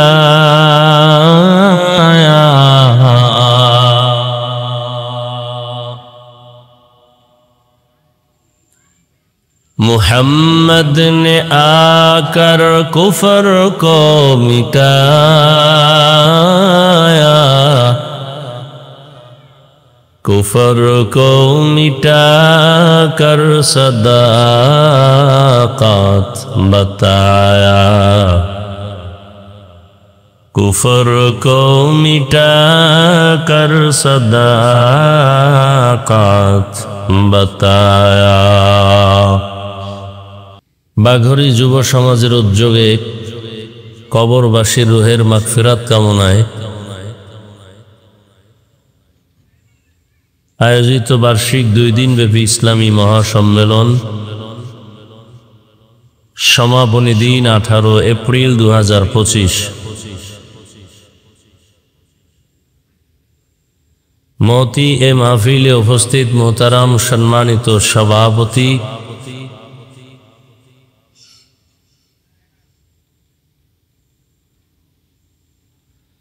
আলহাজ মোহাম্মদ মোমিন খান সাহেব, প্রধান অতিথি জনাব হাজী মোহাম্মদ সেলিম হক রুমি, অন্যান্য অতিথি বৃন্দ, হযরত উলামায়ে কেরাম,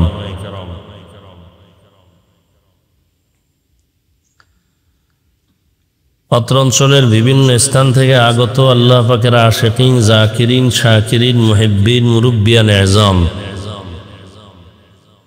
কলিজার টুকরা আমার সমবয়সী যুবক বন্ধুগণ, স্নেহের ছোট ভাই, পর্দার আড়ালে মাইকের আওয়াজ শ্রবণরতা সম্মানিতা মা ও বোনেরা, আল্লাহ পাকের দরবারে শুকর যে আল্লাহ আমাদেরকে সুস্থ রেখেছেন, আলহামদুলিল্লাহ,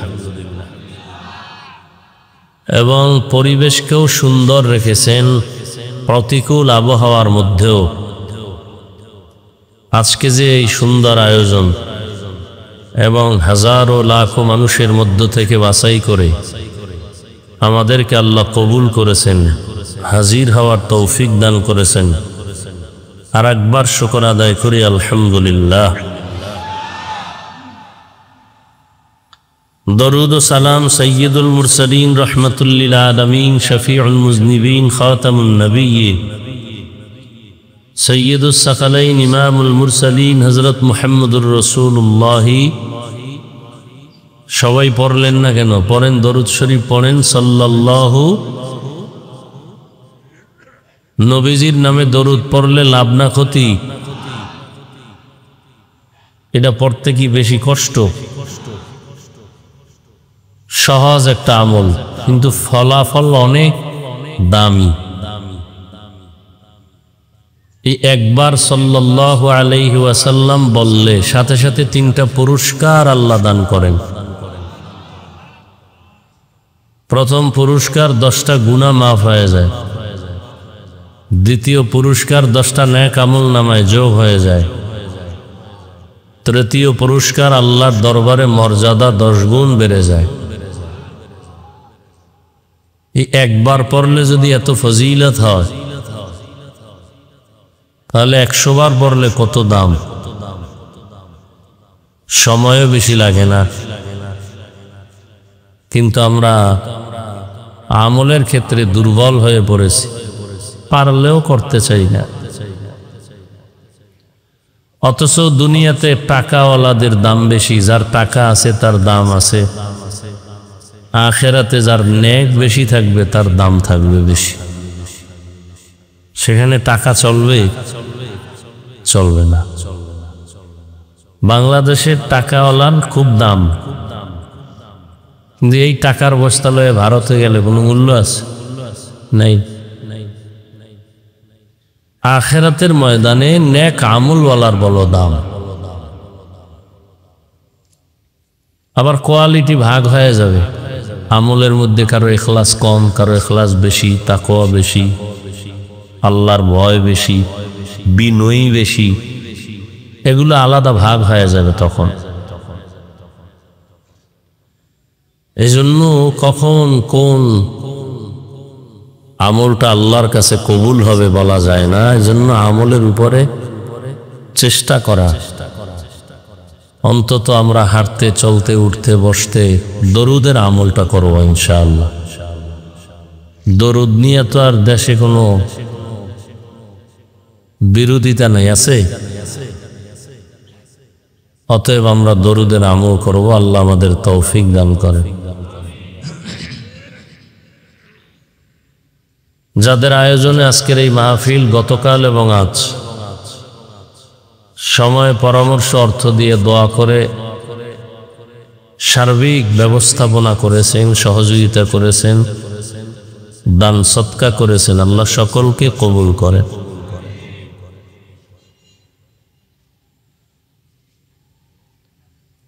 আমি আপনাদের দোয়া নিতে আসছি। গতকাল উলামায়ে কেরাম আলোচনা করেছেন, আজকেও অনেকে করেছেন। উলামায়ে কেরামের ইজ্জতকে আল্লাহ বেশি বেশি বাড়াইবেন।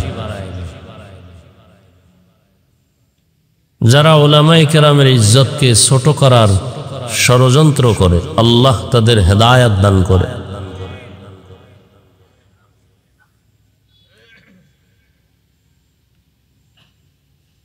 কিয়ামত পর্যন্ত রহমতের নবী আর আসবেন না। আসবেন? সাহাবায়ে কেরাম আসবেন। ইমাম আবু হানিফা, ইমাম শাফিঈ, ইমাম আহমদ বিন হাম্বল, ইমাম মালিক, ইমাম বুখারী, ইমাম তিরমিজি, এই যে বড় বড় ব্যক্তি, আর আসবেন। আউলিয়ায়ে কেরামদের মধ্যে বড় পীর আব্দুল কাদের জিলানী, খাজা মুঈনুদ্দিন চিশতি আজমিরি, কুতুবউদ্দিন মুখতিয়ার কাকি, বাহাউদ্দিন নকশবন্দি, এরকম অনেক বড় বড় আল্লাহওয়ালা, যাদের বয়ান করা লাগতো না, এলাকা দিয়ে হেঁটে গেলেই ওই এলাকায় রহমত শুরু হয়ে যেত। এরা আর আসবেন? আসবেন না। কিয়ামত পর্যন্ত এই জাতিকে জান্নাতের সঠিক পথের ঠিকানা দিবেন শুধুমাত্র উলামায়ে কেরাম। কারা? উলামায়ে কেরাম। এবং এই জাতি কিয়ামত পর্যন্ত শান্তি এবং মুক্তি দুনিয়াতে শান্তি, পরকালে নাজাতের একমাত্র ঠিকানা খুঁজে পাবে কোরআন সুন্নাহর আলোকে ওলামায়ে কেরামের কাছে। এই ছাড়া অন্যদিকে দৌড়াইলে জমিনেও শান্তি আসবে না, আখিরাতেও মুক্তি মিলবে না। দৌড়াইতে তো আর কম দৌড়ায় নাই বহু মানুষ, কিন্তু ব্যর্থ, শান্তি পায় নাই। মনে করছে শান্তি, আসলে শান্তি নেই। অনেকে মনে করে মদ পান করলে কি জানি মজা, কেউ মনে করে বিড়ি টানলে খুব মজা, কেউ মনে করে বেপরদায় চলতে খুব মজা। কিন্তু এগুলো মানুষের জন্য আল্লাহ হজম করার শক্তি দেয় না। একটা শূকর নাপাক খায় না, ও হজম করে। একটা মানুষ নাপাক ভক্ষণ করে হজম করতে পারবে না। আল্লাহ মানুষকে সেই ম্যাটেরিয়ালস দিয়ে বানান নাই, সেই মেশিন নাই। মানুষ পিওর, মানুষ পবিত্র, মানুষ শ্রেষ্ঠ। জিনের থেকেও মানুষের দাম। জিন মানুষের গোলাম, ফেরেশতা মানুষের খেদমত করে, আসমান মানুষের গোলাম, জমিন মানুষের গোলাম, সূর্য মানুষের গোলাম, চন্দ্র মানুষের গোলাম। মানুষকে আল্লাহ যত লাইনে সম্মান দেওয়ার প্রয়োজন আল্লাহ দিয়া এরপরে পাঠাইছেন। এই জন্য মানুষ উল্টা দিকে দৌড়াইলে দুনিয়াও হারায়, আখিরাতও হারায়। মনে করে শান্তি, কিন্তু অশান্তি। একটা মানুষ আখিরাতের রাস্তা বাদ দিয়া, আলেম ওলামার রাস্তা বাদ দিয়া, কোরআন সুন্নাহর পথ বাদ দিয়া ভিন্ন লাইনে চলিয়া শান্তিতে আছে, একটা প্রমাণ দেন যে ওই লোকটা আল্লাহ, রসুল, ইসলাম, আলেম ওলামা বাদ দিয়ে অনেক শান্তিতে আছে। একটা প্রমাণ দেন। আছে? নেই। বরং দেখতেছেন শান্তি, ভেতরে ঢুকেন অশান্তি, খবর নেন।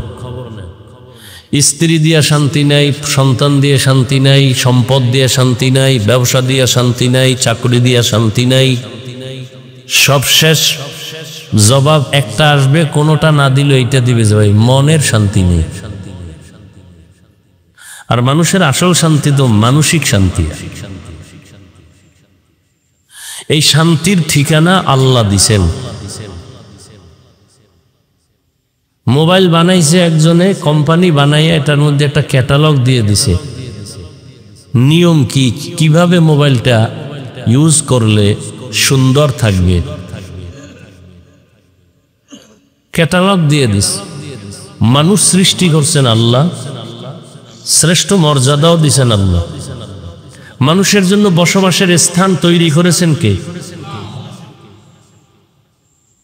মানুষের প্রয়োজনের জন্য যা দরকার সব ব্যবস্থা কে করেছেন? আমি জানতাম না আমার সূর্যের প্রয়োজন, আল্লাহ জানতেন। কতটা প্রয়োজন, সূর্য না থাকলে একটা মানুষ বেঁচে থাকার কোনো পথ নাই। কি আপনাদের ধারণা কি সূর্য কোনো প্রয়োজন নাই? এখন একজনে বলবে রাতে তো সূর্য নাই। রাতে কি নাই? সূর্য নাই। রাতে তো চন্দ্র। ঠিক আছে, মেনে নিলাম চন্দ্র, কিন্তু চন্দ্রের কোনো বাহাদুরি নেই। চন্দ্র বাহাদুরি করে সূর্যের আলো দিয়ে। মূলত সূর্যই আমাকে খেদমত করে। জমিনে সূর্য না আসলে কিয়ামত পর্যন্ত জমিনের কোনো ফল এবং ফসলে কালার হবে না। আপনি দেখেন কি ঘাসওয়ালা জমিনের মধ্যে, যে জমিনে ঘাস আছে ওখানে একটা অক্সিজেন ঢুকতে পারে না মতো একটা আটকা জিনিস দিয়ে ঢেকে রাখেন। কিছুদিন পর ওইটা উঠায় দেখেন পুরো ঘাসগুলো কি হয়ে গেছে, সাদা হয়ে গেছে। সূর্যের আলো যদি না থাকে পৃথিবীতে কোনো জমিনের কোনো ফসলে গাছের কোনো ফলে কিয়ামত পর্যন্ত কোনোদিন কালার হবে না। ওখান থেকে আলো টেনে আনছে চাঁদ। চাঁদ আলোকে আল্লাহর কুদরতেই সবকিছু। ও আর একটা আলো দেয়, সূর্যের আলো আর ওর আলো যথেষ্ট পরিমাণ ব্যবধান।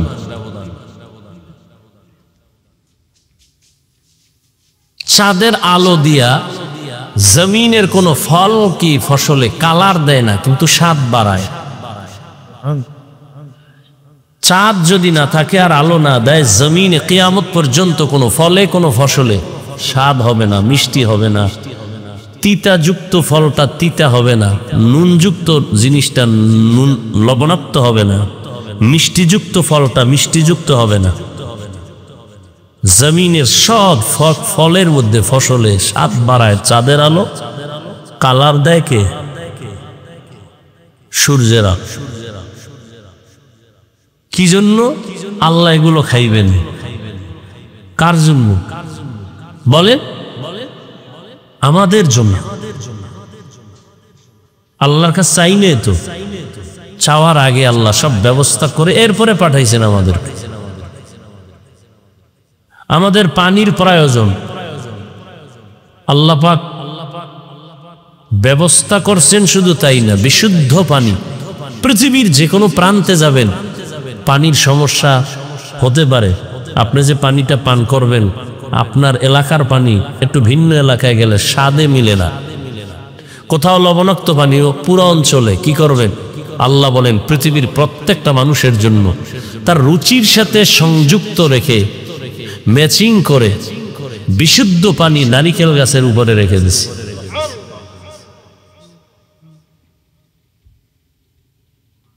কোন মানুষ বলবে কি আমার ডাবের পানি রুচি হয় না? কেউ বলবে পৃথিবীতে 3 বেলা ভাত খাবেন, আল্লাহ চালের ব্যবস্থা করছেন। রুটি খাবেন, গমের ব্যবস্থা করছেন।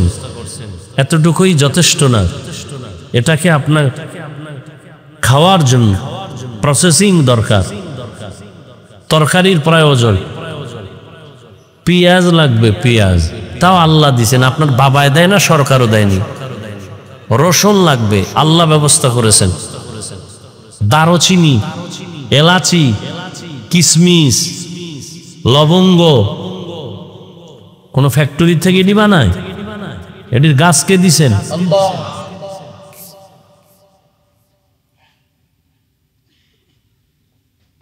আল্লাহকে একবারও চিনলেন না, খাইলেন তো পেট করে, ভরলেন তো বাথরুম, চিনলেন নাই খানাগুলো কে তৈরি করলেন আমার জন্য। এরপরে তরকারি আপনি খাবেন, হাজারো ধরনের তরকারি ব্যবস্থা কে করেছেন? এক এক শাকে এক এক মজা। পুঁই শাক একরকম মজা, একরকম ভিটামিন।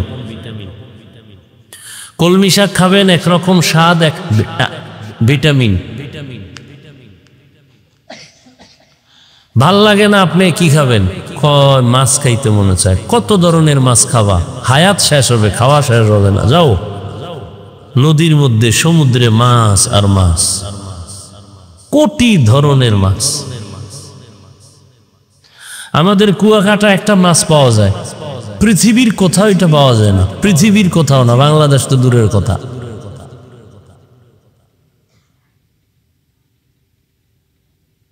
আপনি যাত্রাবাড়ি যাবেন, অভাব নাই ও মাছের, কিন্তু কুয়াকাটা যেটা আছে এটা নাই। বহুত খুঁজি, যাত্রাবাড়ি নেই, ওটা আসি না। হয় আমাদের এলাকায় অল্প কিছু, খালের মধ্যে, সমুদ্রে না।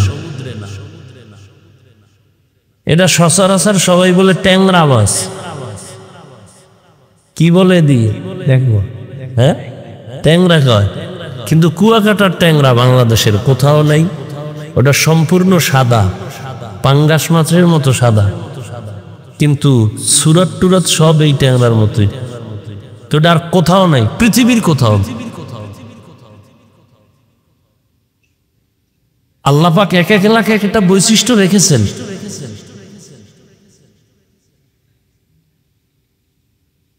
অন্য এলাকায় এটা নাই, অন্য কিছু আছে যেটা আমাদের ওখানে নাই। আমাদের কুয়াকাটা সমুদ্রের পারে একটা বাগান ছিল, এখন নাই, দেশে যাই কম, সমুদ্রে ভেঙে নিয়ে গেছে।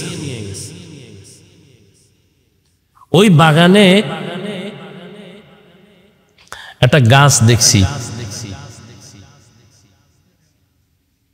যেটাকে বাদাম গাছ বলে, সাধারণ বাদাম না, এটা দিয়ে আমরা ধাঁধা বানাইছি।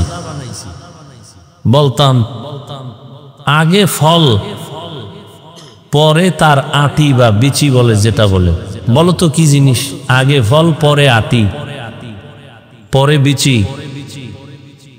এটা আবার কেমন ফল? কুয়াকাটার ওই ফল, ফলটা আমরুজ আছে, আমরুজ, আমরুজের মতো গোল, কিন্তু কালার অন্যটা লাল, আর এটার বিচিটা একেবারে নিচে, ফলের বাইরে। এখন নাই, খুব ভিটামিনওয়ালা, দামি নাই, ওই বাগানই নেই।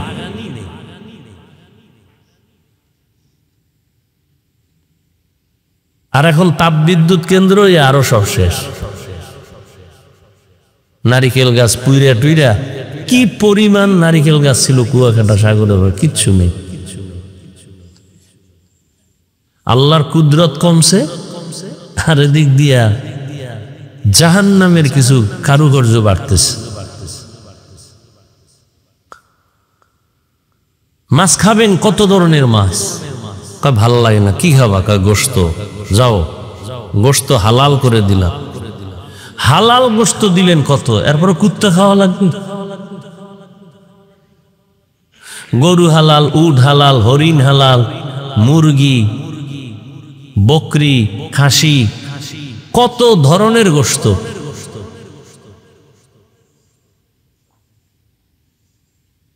এগুলি পাইয়া 3 পেট খাইয়াও শুকর নাই।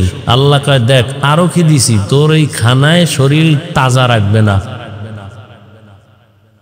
শরীরের আরো ভিটামিন প্রয়োজন। হুজুরগো বিরুদ্ধে কিলাকিলি করবি না, আরো শক্তি দরকার। হুজুরদের বিরুদ্ধে লিখবি, আলেমের বিরুদ্ধে লিখবি, আলেমরে গালাগালি করবি, আরো শক্তি দরকার। এজন্য ফলের আয়োজন করে দিলাম, 12 মাস খাইতে থাক। কত ধরনের ফল, এমনও ফল আছে না আমি জানি না।